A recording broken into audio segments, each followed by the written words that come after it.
drug use Holmes occasionally uses addictive drugs, especially in the absence of stimulating cases. He sometimes used morphine and sometimes cocaine, the latter of which he injects in a 7% solution.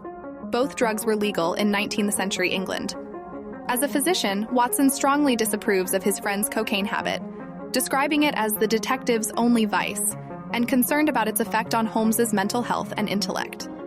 In The Adventure of the Missing Three-Quarter, Watson says that although he has weaned Holmes from drugs, the detective remains an addict whose habit is not dead, but merely sleeping. Watson and Holmes both use tobacco, smoking cigarettes, cigars, and pipes. Although his chronicler does not consider Holmes's smoking a vice per se, Watson, a physician, does criticize the detective for creating a poisonous atmosphere in their confined quarters. Finances. Holmes is known to charge clients for his expenses and claim any reward offered for a problem solution, such as in The Adventure of the Speckled Band, The Red-Headed League, and The Adventure of the Barrel Coronet. The detective states at one point that, "My professional charges are upon a fixed scale. I do not vary them, save when I remit them altogether." In this context, a client is offering to double his fee, and it is implied that wealthy clients habitually pay Holmes more than his standard rate. In The Adventure of the Priory School, Holmes earns a £6,000 fee, at a time where annual expenses for a rising young professional were in the area of £500. However, Watson notes that Holmes would refuse to help even the wealthy and powerful if their cases did not interest him. Attitudes towards women. As Conan Doyle wrote to Joseph Bell, Holmes is as inhuman as a Babbage's calculating machine and just about as likely to fall in love. Holmes says of himself that he is not a whole-souled admirer of womankind, and that he finds the motives of women inscrutable. How can you build on such quicksand? Their most trivial actions may mean volumes. In The Sign of Four, he says, "Women are never to be entirely trusted, not the best of them," a feeling Watson notes as an atrocious sentiment. In The Adventure of the Lion's Mane, Holmes writes, "Women have seldom been an attraction to me, for my brain has always governed my heart." At the end of The Sign of Four, Holmes states that love is an emotional thing, and whatever is emotional is opposed to that true, cold reason which I place above all things. I should never marry myself, lest I bias my judgment.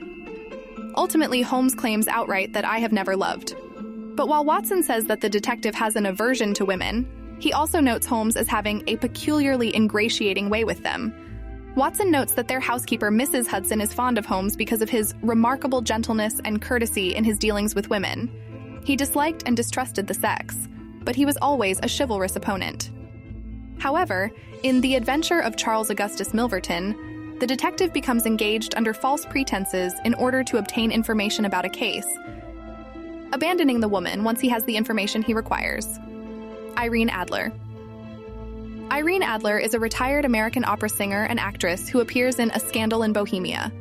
Although this is her only appearance, she is one of only a handful of people who best Holmes in a battle of wits, and the only woman.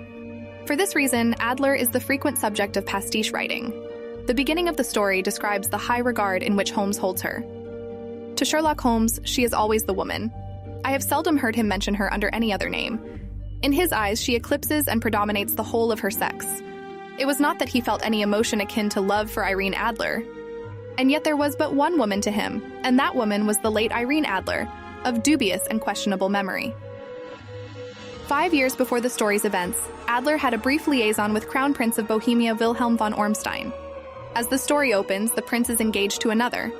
Fearful that the marriage would be called off if his fiancée's family learns of this past impropriety, Ormstein hires Holmes to regain a photograph of Adler and himself. Adler slips away before Holmes can succeed. Her memory is kept alive by the photograph of Adler that Holmes received for his part in the case. If you enjoyed this video, don't forget to give it a thumbs up and leave a comment down below letting me know your thoughts. And share it with your friends who also enjoy it. Don't forget to subscribe to my channel and hit the notification bell so you never miss any of my future uploads. Thanks for watching, and I'll see you in my next video.